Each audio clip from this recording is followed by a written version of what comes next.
नमस्कार, मैं हूं आपके साथ प्रिया सिन्हा। हमारे खास प्रोग्राम क्या कहते हैं नरेंद्र मोदी में आज आपको सुनवाएंगे पीएम मोदी का वो ऐतिहासिक भाषण जो उन्होंने 10 मई 2017 को नई दिल्ली में दिया।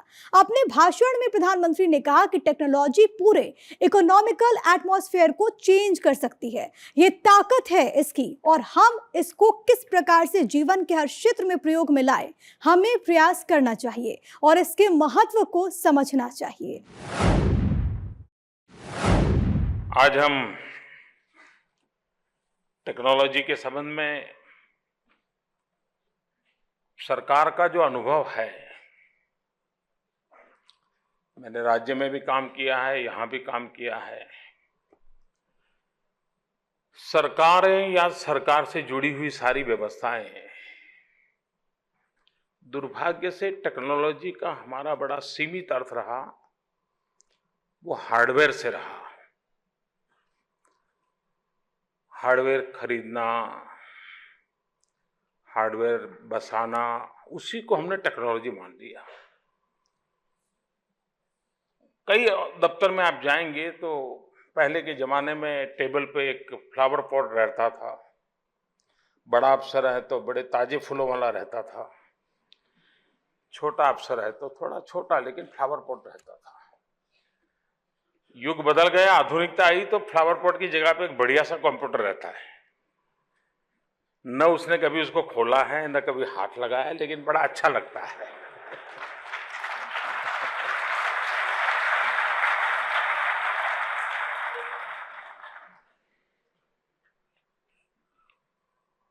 इसलिए समस्या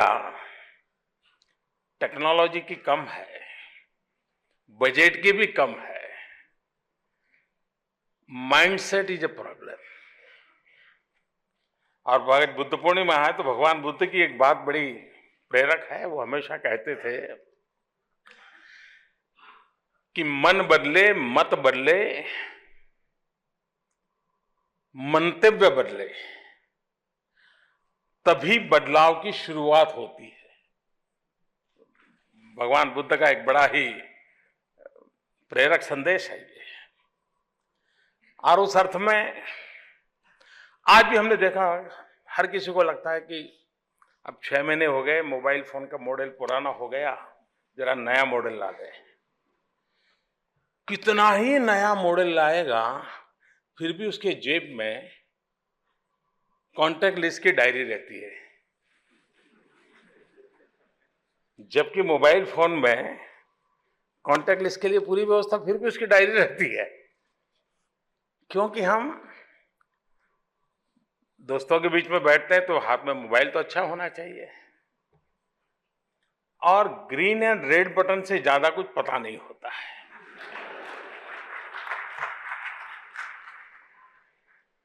हम इतने, हमारी स्थिति ऐसी है कि हम बदलते कैसे नहीं है। हम किसी को अगर एसएमएस करते हैं, बाद में फोन करते हैं, मेरा एसएमएस मिला।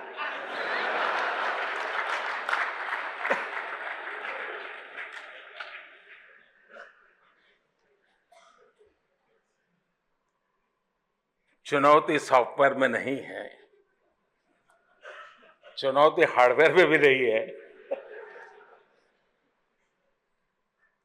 और इसके लिए एक सामूहिक मन बनाना पड़ता है। एक चेन अगर टूट गई तो प्रोसेस अटक जाती है। किसी को लगा नहीं भैया अब देखिए, हम में से कोई, इंक्लूडिंग माई सेल्फ, जब तक अखबार हाथ में लेकर के अखबार नहीं पढ़ते तब को मजा नहीं आता है। अखबार पढ़ा ऐसा लगता है। आज के बच्चे अखबार को छूते नहीं, यूं करके दुनिया भर की खबर लेकर आ जाते हैं। तो ये जो बदलाव है, इस बदलाव के साथ अपने आप को जोड़ना और ये एक एनवायरनमेंट क्रिएट करना पड़ता है, तब जाकर के होता है जी। एकांत व्यक्ति का इंटरेस्ट होगा, वो करता रहेगा तो एकदम से पूरी व्यवस्था में आइसोलेट हो जाता है। और इसलिए भी चीफ साहब मुझे कह रहे हैं कि हम अभी एक प्रकार से ट्रेनिंग का लगातार डिस्कशन का काम कर रहे हैं, ताकि नीचे तक कैसे परकोलेट हो, इसका लिए हम प्रयास कर रहे हैं। टेक्नोलॉजी की ताकत बड़ी अद्भुत है, जो इसको अनुभव करेगा उसको अंदाज आएगा कि इसको कैसे उपयोग में लाना चाहिए। शुरू में उसको बड़ा डर लगता है, यार ये मेरे बस का रोग नहीं है। आपने देखा होगा, आप घर में बहुत बढ़िया वीसीआर ले आए, बढ़िया टीवी ले आए, लेकिन आपका पोता, जब आपको समझ नहीं आता पोते को बुलाते हो, अरे देखो यार कैसे ये अटक गया, तो वो ठीक कर देता है। यानी इतना बड़ा गैप है जनरेशन का इस सारे मामले में, और इसलिए इसको कोप अप करना एक जनरेशन के लिए थोड़ा कठिन है। लेकिन अगर वो जनरेशन इसको कोप अप नहीं करेगी तो नीचे परकोलेट होना इम्पॉसिबल है। और इसलिए एक सबसे बड़ी चुनौती इसके साथ जुड़ी हुई है। मेरे हिसाब से e governance, easy governance, effective governance, economical governance, environment friendly governance, हम इस ई गवर्नेंस को जीवन के हर क्षेत्र में कैसे लाएं। अब जो हम एक कागज A4 साइज का एक कागज उपयोग करते हैं, रिसर्च ये कहता है कि A4 साइज का एक कागज पूरी प्रक्रिया के दरमियान 10 लीटर पानी कंज्यूम करता है। 10 लीटर पानी। इसका मतलब यह हुआ कि मैं अगर इस पेपरलेस दुनिया की ओर जाता हूं तो मैं कितनी बड़ी आने वाली पीढ़ियों की सेवा करने वाला हूं।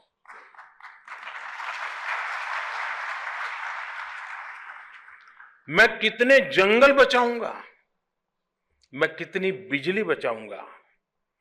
जब मैं बिजली बचाऊंगा तो मैं कितने बड़े एनवायरनमेंट के इश्यूज को एड्रेस करूंगा।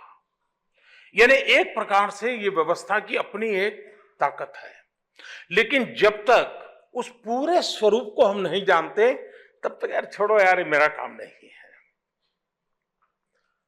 अगर हम इसको इसके व्यापक रूप में भी लोगों को प्रबोध, ये कोई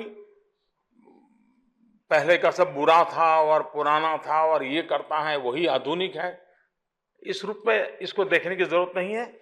ये बहुत ही सरल है, बहुत ही उपयोगी है, और आज के समय में जब समय की कठिनाई है तो कम समय में करने वाला काम इससे होता है।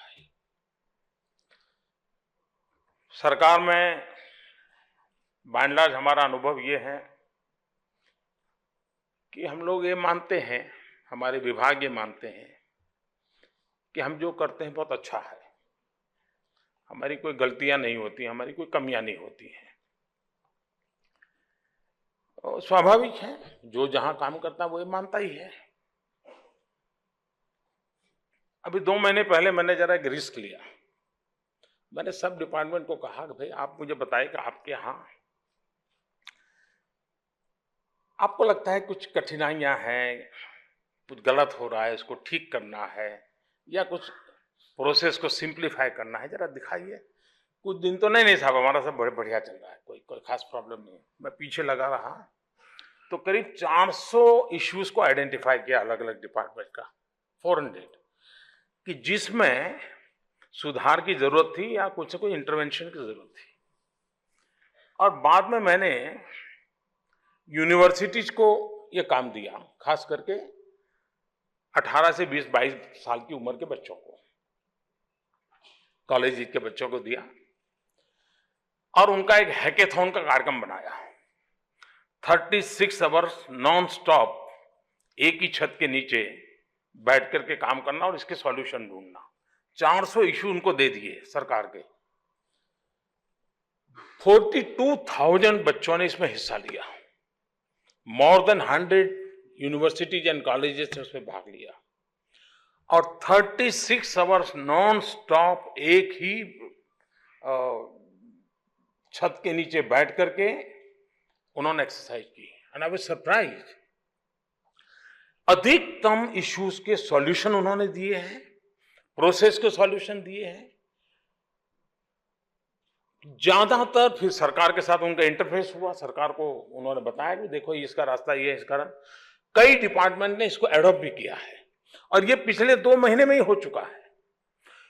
इसका मतलब हुआ कि हमारे पास इतना बड़ी संभावनाएं है अगर हम कोशिश करें। और मैं तो चाहता हूं कि आप भी देश के टेक्नोलॉजी के फील्ड के स्टूडेंट्स को ऐसे अगर इश्यू देंगे, उनको कहे कि ढूंढ के लाओ क्या निकल सकता है रास्ता, क्या सॉफ्टवेयर बन सकता है, कैसी टेक्निक काम आ सकती है, मैं विश्वास से कहता हूं कि वो इतना बढ़िया चीजें देते हैं और सॉल्यूशन देते हैं, हम सरलता से उसको एक्सेप्ट कर सकते, यानी स्वीकार कर सकते हैं।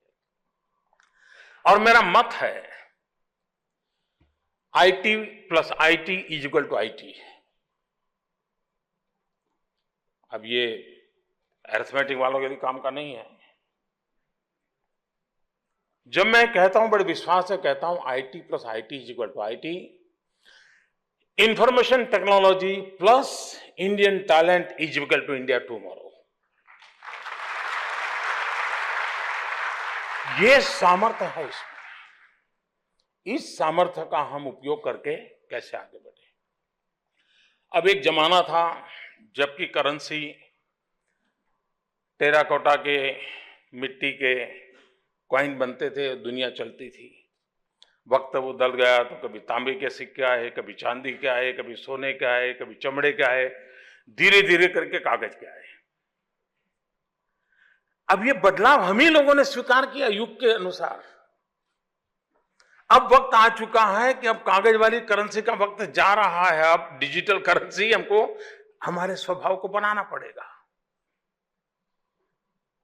मैं इन दिनों खास करके 8 नवंबर के बाद, जिस क्षेत्र का मेरा कोई अनुभव नहीं था, उसमें जरा ज्यादा इंटरेस्ट लेने का मौका आया डिजिटल करेंसी के लिए। डिमोनेटाइजेशन का दिन था 8 नवंबर, और मैंने अनुभव किया कि नोट छापना, उसको सुरक्षित रखना, उसको पहुंचाना, ट्रांसपोर्टेशन, अरबों खरबों रुपया का खर्च है जी। एक एटीएम को संभालने के लिए, एक एटीएम को संभालने के 6 पुलिस वाले लगते हैं जी, जबकि टेक्नोलॉजी अवेलेबल है। जेब में एक करेंसी ना हो तो भी आप अपना गुजारा कर सकते हैं, इतनी टेक्नोलॉजी आज उपलब्ध है। हम अगर, जैसे सरकार ने इनिशिएटिव लेकर के भीम ऐप बनाया है, 1 रुपये का खर्चा नहीं है, आप अपने मोबाइल फोन पर डाउनलोड कीजिए, सामने वाले के पास हो, अपना कारोबार शुरू कर दीजिए, कोई प्रॉब्लम नहीं है। देश के अरबों खरबों रुपये से अगर बचेंगे तो किसी न किसी गरीब के घर बनाने के लिए, गरीब बच्चे को शिक्षा देने के लिए काम आने वाला है। टेक्नोलॉजी पूरे इकोनॉमिकल एटमॉस्फेयर को चेंज कर सकती है, यह ताकत है इसकी। हम इसको किस प्रकार से प्रयोग में लाएं और जीवन के हर क्षेत्र में हम इसको किस प्रकार से प्रयोग लाएं, हमने प्रयास करना चाहिए। मेरा स्वयं का अनुभव है कि बहुत तेजी से लोगों को इसका महात्म्य समझ में आने लगा है। अगर खुद को नहीं आता है तो एक आध नौजवान रख लेते हैं कि देखो भाई तुम मुझे इस काम में आशीष करो, मुझे आदत नहीं है लेकिन तुम करो, वो कर देता है। आज हम जिस टेक्नोलॉजी के युग में जी रहे हैं, शायद 1000 साल में टेक्नोलॉजी ने जो रोल प्ले किया होगा, पिछले 30 साल में उससे 1000 गुना ज्यादा टेक्नोलॉजी ने रोल प्ले किया है। जो काम 1000 साल में नहीं हुआ है वो 30 साल में हुआ है। और आज जो हो रहा है, यहां से निकलने के बाद वही टेक्नोलॉजी हो सकता है आउटडेटेड हो जाए। इतनी तेजी से टेक्नोलॉजी बदल रही है। बहुत दूर का दिन नहीं होंगे जबकि आर्टिफिशियल इंटेलिजेंस डोमिनेट करेगा। आर्टिफिशियल इंटेलिजेंस का पूरा फील्ड पूरी मानव जात को ड्राइव करने वाला है।